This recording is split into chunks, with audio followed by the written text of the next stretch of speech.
I don't normally do intros like this, but I'm currently descending hundreds of feet into a cave that runs over 5 kilometers deep into the earth. Once my friends and I touch the ground, we're officially stranded here for 7 days. First things first, we need to get far away from where we rappelled down, as flash flooding could drown us. Upon entering, we found an elevated spot to protect us from flooding, perfect for setting up camp. We spent hours carrying our 80-pound supplies to base camp. Once we got everything back, we set up hammocks and prepared for a cold night. How did you guys sleep? Terribly. The constant dripping of water made it hard to rest. We used tarps to block some of it, but it wasn't enough. So, we spent day 2 making a better shelter while exploring some deep holes nearby. On day 3, we decided to explore deeper into the cave. We had to squeeze through narrow passages, but then entered massive chambers. Oh my god, this is awesome! However, further exploration meant swimming in freezing water. We donned wetsuits to avoid hypothermia and swam through rapids in tiny rock openings. It's so cold. After hours, Joel, our survival expert, called it off for the day, saying the water was too high. Disappointed, we returned to camp and spent the night planning to try again. Tomorrow, we go all the way to the end.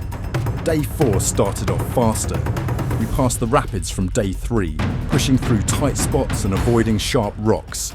With Joel's guidance, we climbed over dangerous currents and eventually faced a massive drop-off. Joel flexed his skills by jumping off the cliff, challenging Mac to follow. After everything Jimmy's put me through, this ain't that scary. As we fought through deeper water and darker caves, exhaustion started to set in. We finally reached the infamous glowworm chamber, and it was breathtaking. This doesn't look like Earth, I thought, gazing at the bioluminescent glowworms lighting up the cave like the Milky Way. After reaching the glowworms, we had to return to base camp. Floating with the current made the trip back easier, but we crossed into day 6 before we made it. We were all exhausted and spent the rest of the day warming up and eating. Day 7 arrived, and we were physically obliterated from the journey, but spirits were high. Despite the cold and pain, there were moments of fun. Between the rapids and hanging out in hammocks, the misery was worth it because of the company. Before leaving, we made sure to clean up everything we brought. As a thank you, we surprised Joel with $50,000 NZD, $10,000 for every human he kept alive during the trip. After 7 long days, we were finally leaving the cave.